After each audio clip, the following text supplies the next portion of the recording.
Once upon a time, there was a film studio. They were everything wrong with corporate America congealed into a single entity, but they remained widely beloved because the power of nostalgia ruled over grown adults with an iron fist. That studio was Walt Disney Pictures. I hate them. Let's talk about it. Like most other companies, Disney was at its best and most respectable when they were a smaller scale operation. Making money was still their primary motivation, of course, but back then they were determined to do so through their creativity and their many innovations in animation. Their early years are widely recognized as their golden and silver ages for a reason, you know. When Walt died, the studio decided to diversify their portfolio a bit. Live action films, television shows, theme parks, clothing lines, toys. Merchandising!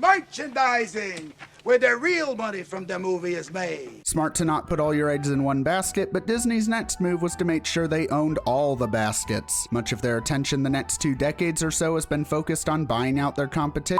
I mean acquiring new assets. Pixar, Marvel, Lucasfilm, Hulu, National Geographic, ABC, ESPN. They even tried to get Warner Brothers back in 2016 before coming home from the store with 20th Century Fox instead. I'm in the empire business. The stranglehold Disney has had on the box office and on the film industry as a whole since roughly 2012 is unlike anything we've ever seen before and will likely ever see again. They have truly monopolized entertainment, not in a legal sense, but in their influence. Every other big studio in Hollywood has been trying to either emulate Disney or ride their coattails for well over a decade now. Warner Brothers' DC Extended Universe simply does not happen without the blueprint laid out by the early MCU films. Sony's Morbinverse doesn't happen without the MCU's later success with Spider-Man. Universal doesn't acquire DreamWorks if not for Disney's revival age of animation. Love 'em or hate 'em, they've undeniably defined American cinema so far this century. You may be wondering how all these iconic characters and franchises and the heaps of money they've made off of them could be spun as negatives against the studio. It's simple, really. Their impact has been for better and worse. Look past the veneer of their classic fairy tales and characters and superheroes for just a moment and look at the art form bringing them to life in the first place. The fact is, Disney's influence has hurt the art of film in more ways than one across the entire industry. Sure, they helped make 3D computer animation into what it is today, but it came at the cost of doing away with traditional 2D animation entirely. You know, the thing that kinda made them into what they are today. And that's not to mention just how dishonestly they went about scrapping the department and laying off workers. Oh no, nobody saw these 2D animated movies we made. Sure, we didn't market them worth anything, but it must be that 2D animation has fallen completely out of favor with mainstream audiences practically overnight.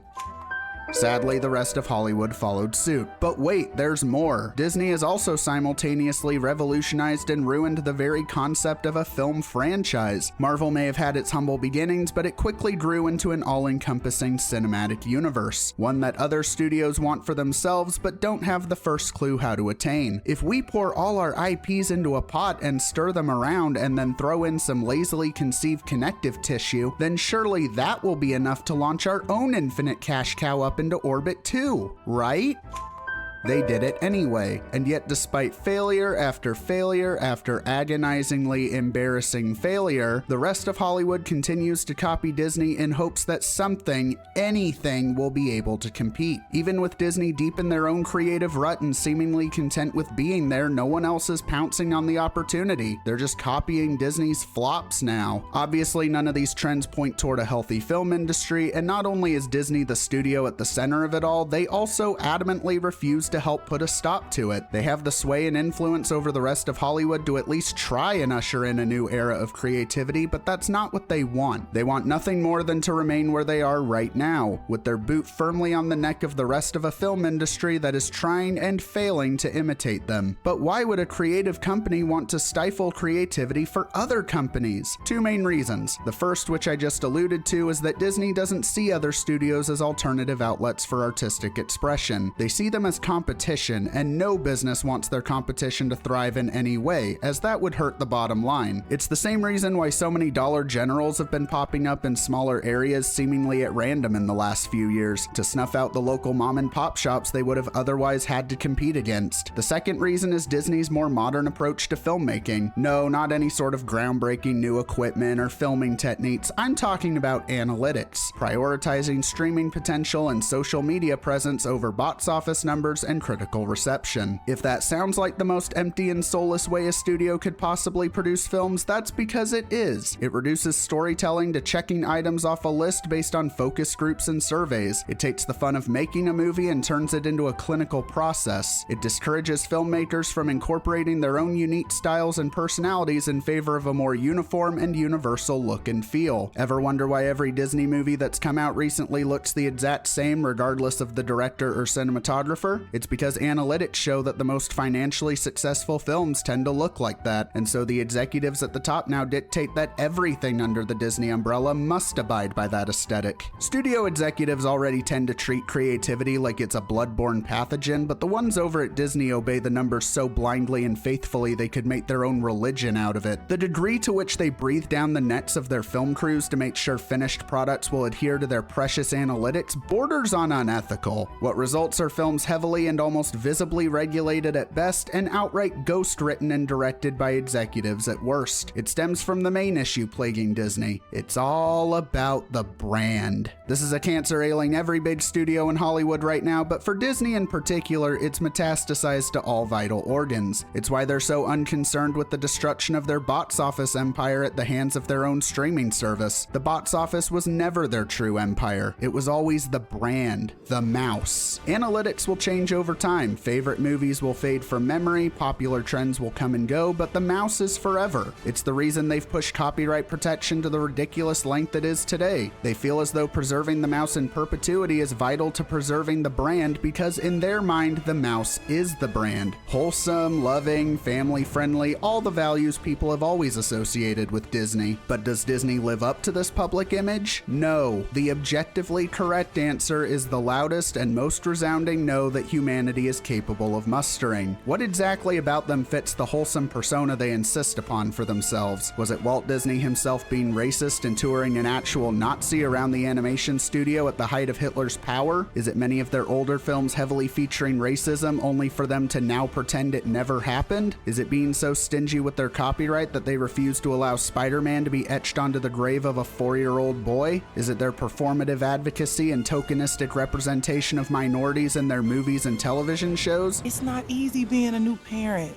My girlfriend's daughter got me pulling my hair out, okay? Is it the studio's common practice of outsourcing labor to overseas sweatshops? Is it underpaying their theme park staff to such an outrageous extent that one of the workers attempted suicide in the middle of the park? Is it Bob Iger not only actively refusing to pay his striking screenwriters, but publicly claiming that doing so would apparently be unreasonable? I understand any labor organization's desire to work on the behalf of its members to get the most compensation, to be compensated fairly based on the value that they deliver. We managed as an industry to negotiate a very good deal with the Directors Guild that reflects the value that the directors contribute to this great business.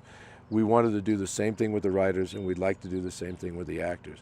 There's a level of expectation that they have that is just not realistic, and they are adding to a set of challenges that this business is already facing that is, quite frankly, very disruptive. So they're not being realistic? No, they're not. Why not? I can't answer that question.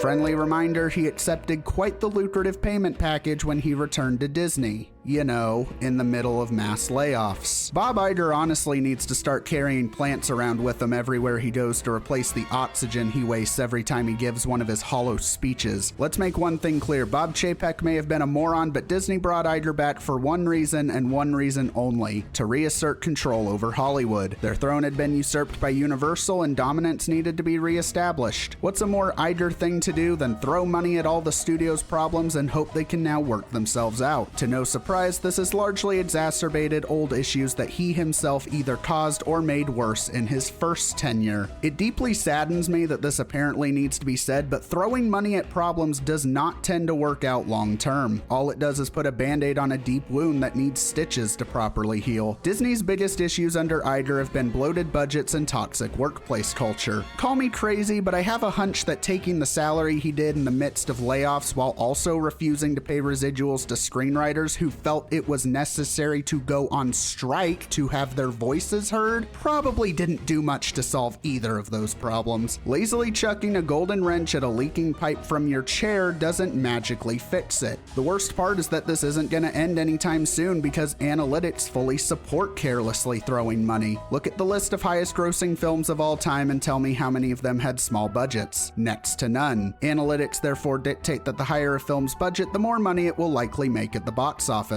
The numbers don't take the context of those high grossing movies into account, nor do they care for their marketing strategies. It's just raw data telling them, hey, you might make some money here. This is the trade-off when a studio prioritizes monetary value over artistic value. They lose sight of what made their work so beloved in the first place. This isn't just a Disney problem either. Much of Hollywood has followed their lead and embraced pure analytics as well, and this has resulted in several studios repeatedly shooting themselves in the foot with big budget flops. Much of Hollywood also seems to have embraced the sunken cost fallacy and are now stubbornly refusing to work with smaller budgets at any and all costs. They'd rather focus on spectacle than on creativity. Everyone wants to make the next Avatar, to be responsible for and profiting off the next big cultural phenomenon, and they want it so badly that they either aren't aware of or don't care about the long-term damage they're doing to the film industry. Here's an analytic for you. The higher your film's budget, the more money you need to make to break even, let alone profit. You're not going to make over $1 billion on streaming alone, and movie theaters aren't returning to pre-pandemic numbers anytime soon. If you want people to spend money on a ticket to see your movie, then it needs to be fun or interesting. You know, things that you can't math your way out of and that require creativity to bring to life. This is why the context behind analytics matters. This is why prioritizing the quality of your product over its potential to trend on social media matters. This is why getting to the root cause of problems rather than blindly throwing money at them matters. Keep in mind, however, that although this is an industry-wide issue, Disney is the one leading the charge as the studio everyone wants to copy. They have the financial flexibility to turn tail and go back to a more creative approach to filmmaking at any time, and they have the influence over the rest of Hollywood to get them to hop on the bandwagon. But Disney has made it abundantly clear that they are not interested in doing that. Just look at their upcoming slate and tell me they care about artistic integrity. Look at their current output and tell me they care about imagination. I've gone to the bathroom with more passion than this, but the cold hard truth is that Disney does not care. They've got the rest of Hollywood right where they want them, struggling, easier to compete against, easier to buy out in the future. You don't need to own it all to run a monopoly, you just need to be the one in the driver's seat. Disney has secured themselves comfortably behind the wheel and are now laughing maniacally as they speed toward the edge of a cliff with the rest of the film industry tied up in the trunk, all while believing themselves to be immortal, or maybe they think the assets they do have will cushion their impact. Either way, I'm pretty sure there isn't a mouse on Earth that could survive that kind of fall, not even the mouse.